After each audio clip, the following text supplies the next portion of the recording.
Shalom, brothers and sisters. Shalom and shalom. Welcome back to the channel. Welcome back to Trumpet's Call. I'm Maria. I pray that you are holding on to faith, amunah, and holding on to hope during these times. Thank you for joining me once again on the channel, and thank you for joining me for another session of our Pagan Insertions in the Scriptures, Holiday Edition. So this is not technically a pagan insertion in the Scriptures, as much as it is a pagan insertion into our lives. We're going to be talking today about Valentine's Day. I'm sure many of you have seen all of the candy in the stores, and the little cards, and the roses everywhere, and the flowers, and the invitations to come and buy things on credit for your quote-unquote Valentine. So we're going to talk about this holiday and where it originated, and should we or shouldn't we be celebrating this holiday.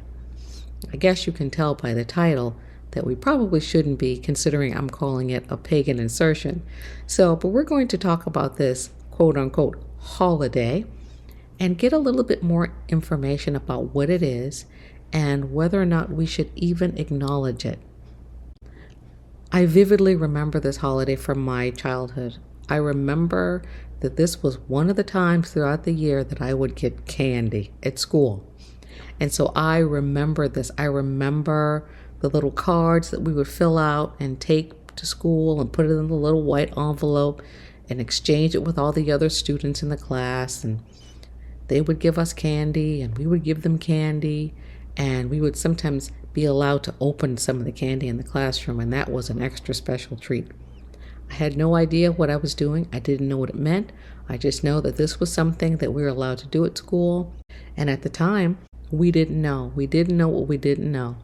And so I have on the screen here an image of just some example of some of the little Valentine that we would give one another. It's magic. You're my Valentine, honey bunny. Or Jumpin' Jiminy, I'm mad about you, Valentine. Even the Valentine, the special one they'd give you for the teacher, I remember those ones. They tended to be bigger and better quality than the other ones that we would get in the pack. Or I'm in the air over you, Valentine. And notice these are all sold by Hallmark. Hallmark makes a lot of money during this time of year.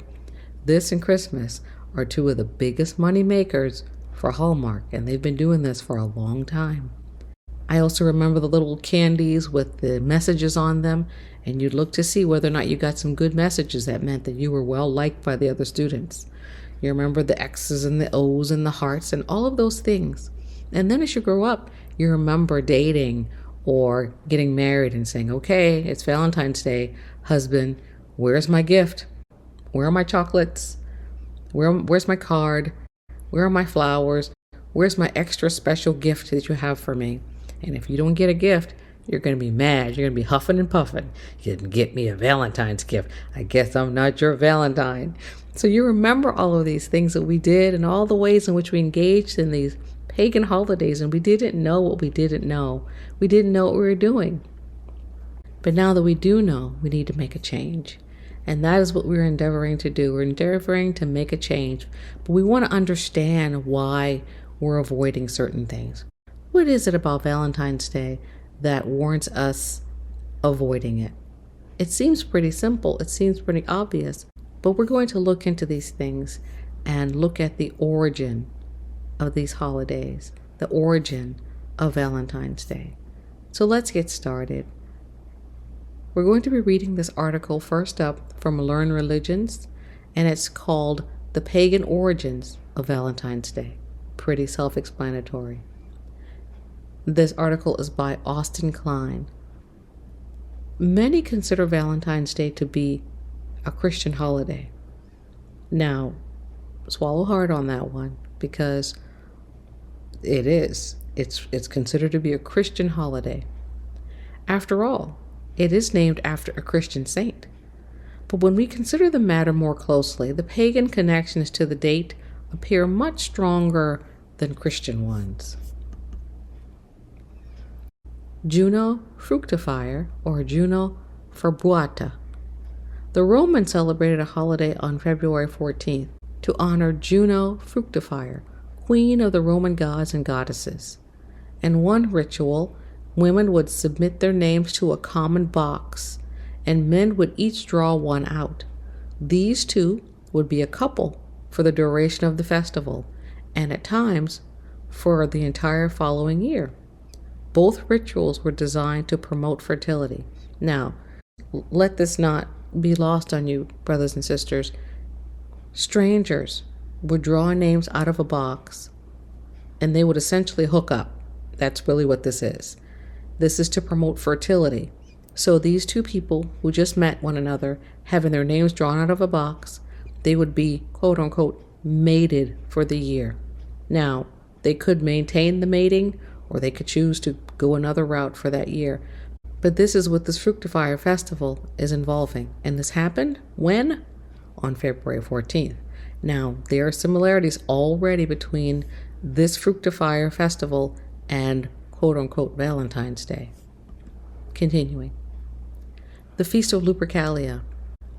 Also, the following day, after the Fructifier Festival, you have February 15th, the Romans celebrated Lupercalia, honoring Faunus, the god of fertility. Men would go to a grotto dedicated to Lupercal, the wolf god, located at the foot of Palatine Hill, where the Romans believed that the founders of Rome, Romulus and Remus, were suckled by a she-wolf.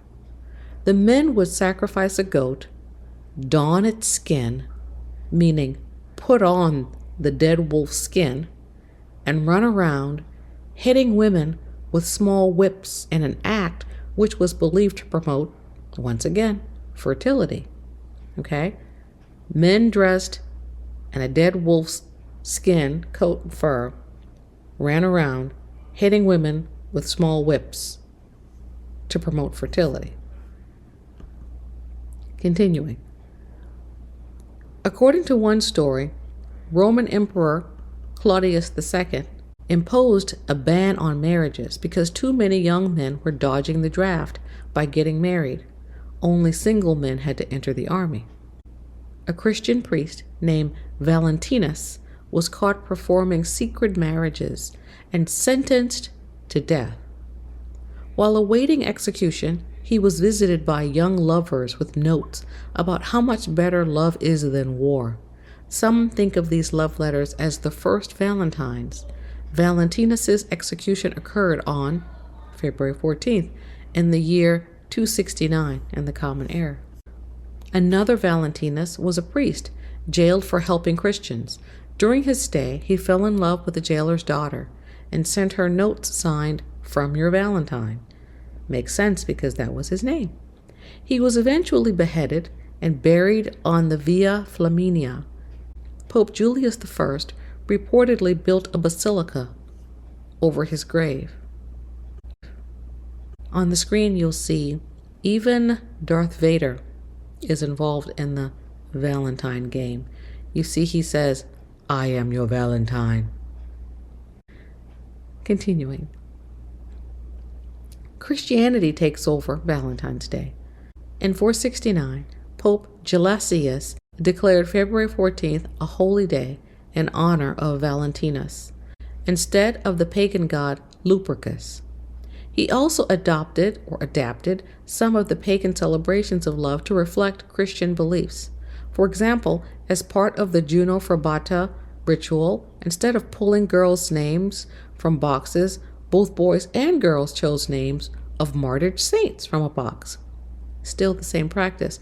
But notice what they do. What they do is they take the pagan festivals that are being celebrated by the people in the region and they change them just a little bit to make them Christian. This, as we have learned from other videos, is called religious syncretism, where you borrow a little bit here and a little bit there from the different religions of the world and you add them into your religion. Okay? And Christianity borrows heavily from other religions. And I know you may remember, if you're old enough, choosing names from a box about who you're going to give a Valentine to. Okay? So this practice goes all the way back. All the way back. Continuing. It wasn't until the Renaissance of the 14th century that customs returned to celebrations of love and life rather than faith and death. people began to break free of some of the bonds imposed upon them by the church and move towards a more humanistic view of nature, society, and the individual. An increasing number of poets and authors connected the dawning of spring with love, sexuality, and procreation. Valentine's Day is no longer part of the official liturgical calendar of any Christian church. It was dropped from the Catholic calendar in 1969. It's not a feast, a celebration, or memorial of any martyrs. The return to more pagan-inspired celebrations of February 14th is not surprising, nor is the overall commercialization of the day, which is now part of a billion-dollar industry. Millions of people all over the world celebrate Valentine's Day in some fashion, but few do so as part of their faith. And that is the end of that article, and you can find that at learnreligions.com if you'd like to read the article in its entirety. So once again, Valentine's Day historically has been a time of increasing fertility. And you'll see in the modern celebration of this quote-unquote holiday, there is a focus and an emphasis on creating an environment to increase fertility, or at least increase the act that happens to engage in fertility. Okay? As we continue on with our research, I'd like to focus just a little bit on two images of Valentine's Day, and that is the image of the heart and the image of the Cupid. In this article on dictionary.com, where did the Valentine's Day heart shape come from? We read, the shape of the heart is iconic of love, but it barely resembles the organ in our chests. Why is that? Ancient coins from Cyrene, a city-state, and the location of present-day Libya show an impression of silphium seed. The seed of this plant, now extinct, looks like a modern-day heart.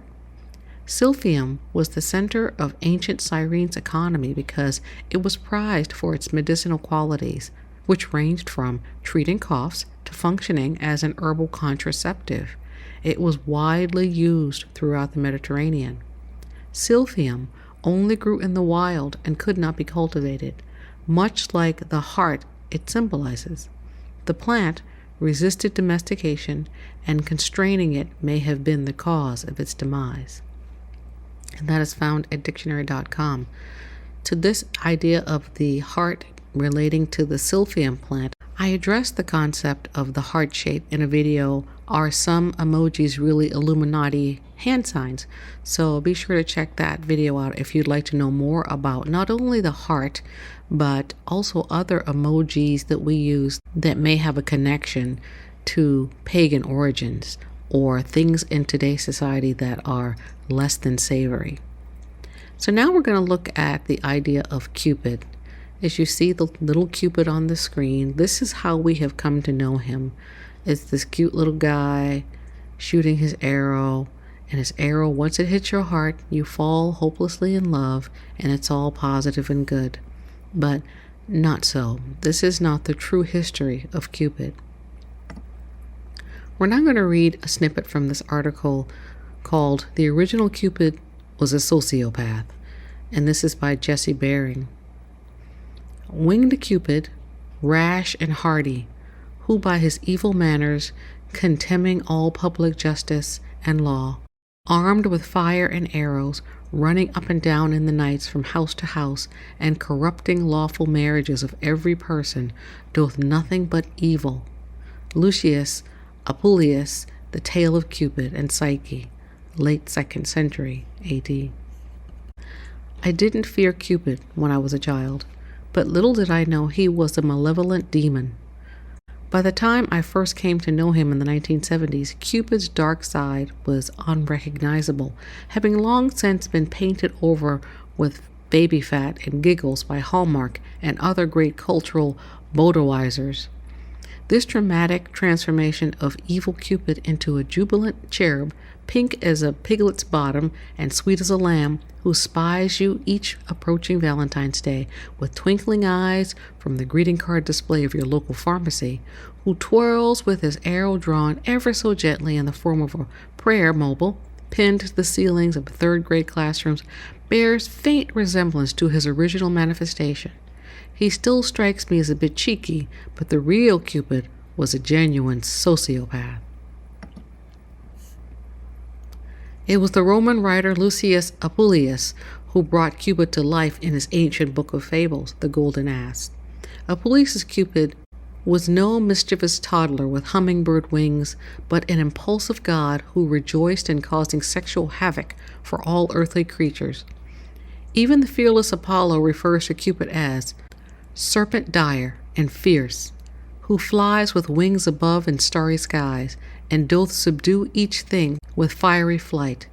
The gods themselves and powers that seem so wise with mighty love be subject to his might. The rivers black and deadly floods of pain and darkness eke as thrall to him remain.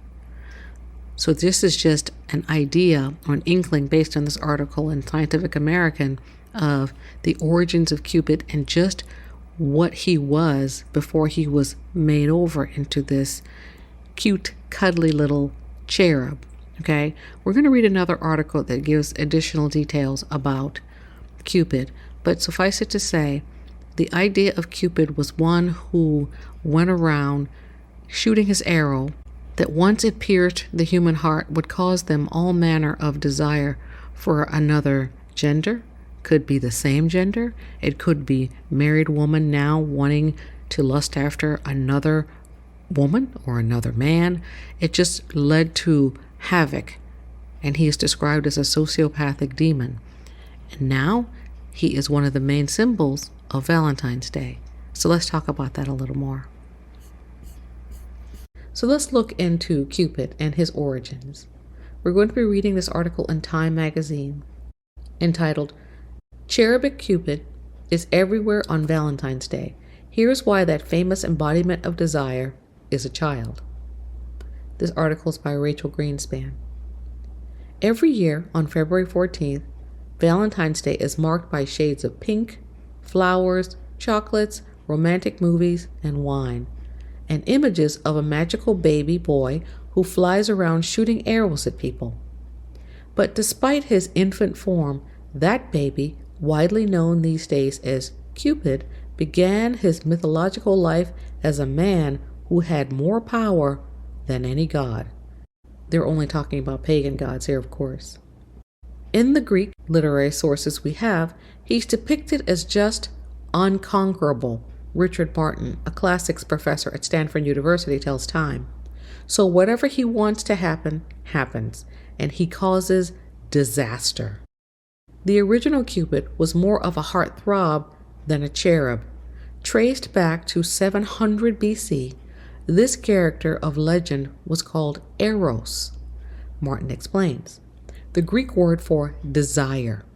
In the archaic period, Eros, the son of Aphrodite, the goddess of love, would play with the hearts of mortals and gods to cause mayhem. Depicted as a young man in his late teens, he was considered both handsome and threatening, as he would use his power to make people fall in love. In Hippolytus, a 5th century BCE play by Euripides, the frightening notion that Eros could force the wrong people into love is highlighted. I pray that love may never come to me with murderous intent and rhythms measureless and wild. The ancient playwright wrote, love translated to Eros in Greek passages about the god. This is pretty far from the modern depiction of this god as a playful little boy. It's more like he causes you to fall in love, and that can lead to tragedy. Martin says of Eros, a cosmic force for bringing things together. So the idea behind this Cupid is that he is really the god, the pagan god Eros, okay? And he is all about causing mayhem in people's lives, using his arrow for harm and not for good. Continuing. People were intimidated by this sexually powerful, controlling man who could strike people into loving one another. But social status of women in Athens, the central city of Greek literature, was falling drastically, Increasingly, Eros' stories were linked to stories about his mother, Aphrodite. If a woman controlled his every move, Martin speculates, then mortals had no reason to fear him. Suddenly, Eros was not so powerful anymore. He could only act based upon his mother's wishes. When the Roman era began, because Greeks were seen culturally as sophisticated, much of this Greek mythology was adopted by the new ruling classes. And when the Romans conscripted the Eros mythology, they chose to bring over the more recent iteration of the god as a cute little kid. They named him Cupid, a synonym for Eros that also translates to desire. His mother was likewise Venus, the Roman version of the Greek god Aphrodite. So you can see that this all goes back to mythology. It all goes back to the pagan worship of pagan deities. Valentine's Day has remained one of Hallmark's two biggest holidays along with Christmas since the company's founding as a postcard company in 1910. In fact, industry-wide, around 145 million Valentine's Day cards are sent annually, not including children's classrooms, Brad Beer says. And you see an example of a Cupid pulling a cart full of Valentines there. We see that Cupid has come about as a reduction or as a change in the quote-unquote mythological god Eros, who was seen as threatening and causing mayhem and causing people to fall in love against their will. And now he's the cute little Cupid arrow guy who is supposed to be a cherub who still causes you to fall in love, but now it's supposed to be harmless. All of these things based on paganism.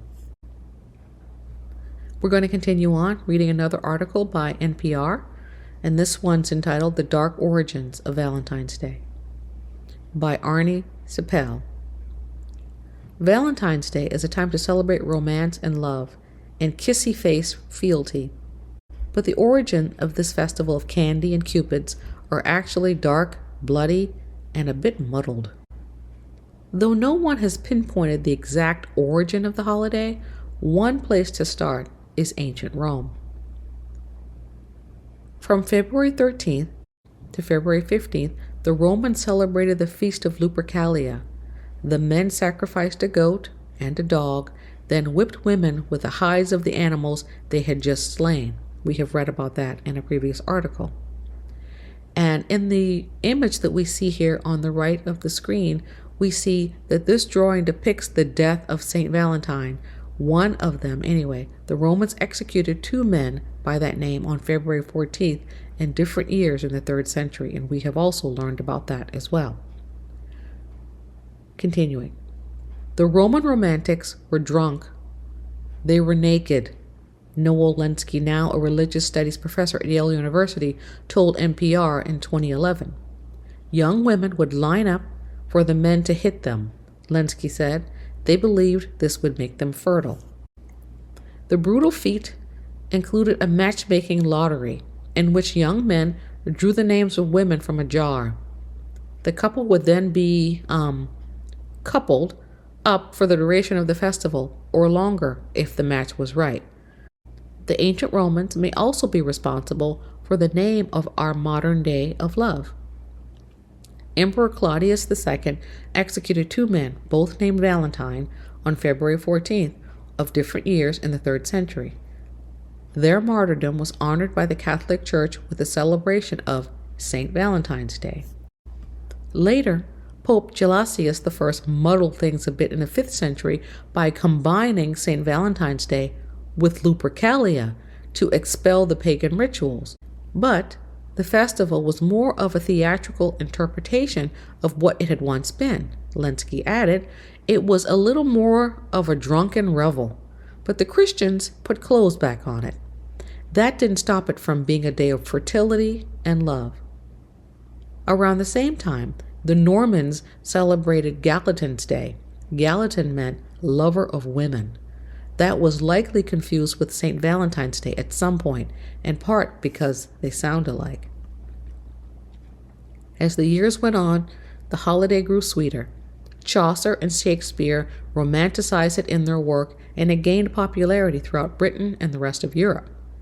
Handmade paper cards became the tokens du jour in the Middle Ages. Eventually, the tradition made its way to the New World. The Industrial Revolution ushered in factory-made cards in the 19th century. In 1913, Hallmark Cards of Kansas City, Missouri began mass-producing Valentines. February has not been the same since. Okay, so we've come to the end of that article, and what we've learned in that article is just a repeat, really, of the things we've learned in previous articles. But it really hones in on the fact that this February quote-unquote holiday is centered around the time when the ancient Romans celebrated this festival of Lupercalia. Okay, so this is a repackaged version of Lupercalia. That's really what it is. Still being celebrated today in modern times, with a few differences and a few tweaks here and there. We're now going to look at this final article from Sky History, and it's entitled The Pagan Roots of Valentine's Day. Okay? And once again, we're going to be talking about Lupercalia because essentially what's being celebrated on Valentine's Day is just a repackaging of Lupercalia. And so we see on the screen pagan revelry. We see people running around whipping and just all manner of craziness. And so this is what it would have looked like during that time. Half-naked people running around whipping women with bits of flesh. So we're going to get into that right now as we read this article. It's written by Andrea Kamasi. Every year on February 14th, the world marks Valentine's Day. Millions send messages and gifts of love to the people most important in their lives. You'd be forgiven for thinking the 14th has its roots in Christian faith, with the day seemingly named after St. Valentine, a priest who lived during the 3rd century AD. However, many historians believe the day originated from the Roman pagan festival of fertility called Lupercalia, an event filled with animal sacrifice, random coupling, and the whipping of women. Not quite the romantic chocolate and roses day that we celebrate today. Lupercalia was a major festival on the Roman calendar and was commemorated every year on February 15th. It was held in honor of the gods Faunus and Lupercus, the gods of agriculture and fertility. It also honored the mythological founders of Rome, Romulus and Remus. In the morning, the priests of Lupercus, known as Luperci, gathered at the Lupercal cave, the place where Romulus and Remus were said to have been cared for as babies by a she-wolf. The cave lay at the foot of the Palatine Hill, the spot at which the brothers were believed to have founded Rome. In a representation of fertility, and because Lupercus was a god of shepherds, 2 male goats were sacrificed in the cave.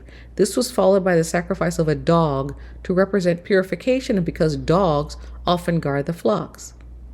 Blood taken from the sacrificial knife was then smeared across the foreheads of 2 naked Luperci. The knife was then wiped clean with a piece of milk-soaked wool. Historians have suggested this ritual is the reason why Valentine's Day is associated with the colors red and white. Red represents the blood from the sacrifice, while white represents the milk on the wool that wipes the knife clean, signifying new life. Feasting followed the ritual we just mentioned, and after stomachs were full, the Luperci cut strips from the sacrificed goat, called thongs, and dipped them in sacrificial blood. Now, don't miss this, brothers and sisters. The flesh of the goat is being cut into strips and dipped into the blood of the goat. The Luperci then ran naked through the streets of Rome and whipped any woman within striking distance. Many welcomed the lashings, often revealing bare skin for the thongs to strike. The Romans believed that the thongs would make childless women more fertile, whilst blessing pregnant women with the gift of an easy birth. Another custom during Lupercalia was the pairing of young Roman boys and girls. At some point during the festival, the names of young girls were written on bits of paper and slipped into a jar. Every young man would then pull out a girl's name from the jar. The pair would then be coupled together for the duration of Lupercalia. Many stayed together until the following year's festival. Some even fell in love and were married. Knowing the wicked and their tendencies as we have come to understand, and their penchant for pedophilia, it really makes me wonder how young these young girls were. Continuing. As Christianity swept across the globe, many pagan traditions were absorbed and adapted into the Christian faith. Lupercalia was clearly a very popular thing. Even in an environment where the ancient Christians are trying to close it down, Noel Lenski, professor of classics and history at Yale, said in an interview with NPR, there's reason to think that the Christians might instead have said, okay, we'll just call this a Christian festival. In the 5th century AD, Pope Gelasius I banned Lupercalia, and in 496 AD, the Catholic Church declared February 14th a day to feast and celebrate the life of the martyred Saint Valentine, said to have been executed on the 14th of February 269 AD. With over 10,800 saints and multiple Valentines, it's not officially known whether the stories about Saint Valentine were about one man or multiple men merged together. The most popular belief states he was a priest in the Roman Empire during the 3rd century AD, executed under the command of Claudius II for conducting marriages in secret after the emperor outlawed them. The story goes that whilst awaiting his fate in prison, he fell in love with the jailer's daughter. After his sentence finally came through, Valentine supposedly left a farewell note to the young lady and signed it, "From your Valentine." Then he exited the jail and walked towards the most unromantic of ends, death by beating and decapitation. Industrialization of the 18th century made things easier for the smitten couples with mass-produced illustrated romantic cards. The day's pagan roots were still very much on display, with images of Cupid, the Roman god of desire and love, often adorning the cards. From there, the day gradually grew into a billion-pound industry that it is today. Okay, so that is the end of that article, and we've reached the end of our research on Valentine's Day. The bottom line is this. This holiday seems to be based on Lupercalia, an ancient Roman festival of fertility and agriculture. And many of the festivals that are celebrated today, many of the holidays that are celebrated today are based on some ancient festival, some ancient feast, and worship and honor of some pagan deity. So these things are to be avoided by us. The scripture indicates that we are to avoid even the very appearance of evil, and we are not to associate ourselves with these things, not with their chocolates, not with their Valentine cards, not with their little Smarties, not with the gift giving, or any such thing involved with this particular holiday, or any of them really. We are to engage in the things of the Most High, attending to Him, attending to the needs of others, and being salt and light in this wicked, wicked, wicked world. It will be so wonderful for us all when we return home, where we don't have to worry about such things being celebrated all over the place. But for now, we are in Babylon, and Babylon does as Babylon will do, and we are those of the kingdom, and we will do as those in the kingdom do. So we will ignore this. We will ignore this time, and we will focus our attention on the Most High. For He alone is worthy of our praise, and He alone is worthy of our acknowledgement. So we will ignore their festivals and their feasts, and we will focus on the Most High. So I leave you with a verse of scripture from 1 Yehukanan, chapter 2. We'll begin reading in the 15th verse. Love not the world, neither the things that are in the world. If any man love the world, the love of the Father is not in him. For all that is in the world, the lust of the flesh, and the lust of the eyes, and the pride of life, is not of the Father, but is of the world. and the world passes away and the lusts thereof. But he that doeth the will of Yahuwah abideth forever. Little children, it is the last time. And as ye have heard that Antichrist, anti-Mashiach, should come, even now are there many anti-Mashiachs, whereby we know that it is the last time. They went out from us, but they were not of us. For if they had been of us, they would have no doubt continued with us. But they went out, that they might be made manifest, that they were not all of us. But ye have an unction from the Holy One, from the Kadash One, the set-apart One, and ye know all things. I have not written unto you because ye know not the truth, but because ye know it, and that no lie is of the truth. Until we understand that the things that are being presented to us as truth are truth to them, to those who are perishing. No lie is of the truth. The truth is that Yahuwah is love. We don't have to celebrate any Valentinus. We don't have to look to Cupid or Eros or Aphrodite or any of these pagan characters. We don't have to look to any of them. We look to the Father, and He is love. And we focus our attention on Him during this time as He sheds His love abroad in our hearts. And that is all we need. He gives us love 24/7 all the time. And it's not sensual, erotic love. It's a committed love that loves us so much that He is saving our souls day by day. He loves us so much that He chastens us when we do wrong. It's not all about pleasure.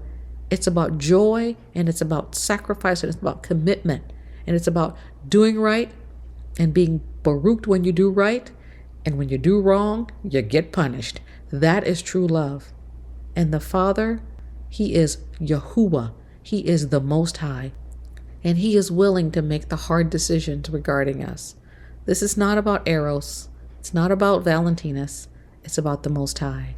So let us turn a deaf ear and a blind eye to these things, and let us focus our heart, our love, our compassion, and our efforts on being pleasing to the Most High. Well, thank you, brothers and sisters, for joining me on the channel and for another session of our Pagan Insertions in the Scriptures, Holiday Edition.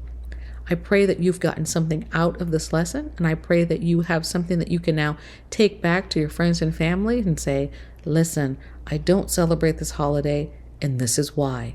Okay? And if you need to share this video, by all means, share it. I appreciate all of you who share the videos with others, and I'm so grateful that the Most High has granted you the ability to glean anything from anything that could be brought through me, and I'm so grateful for that.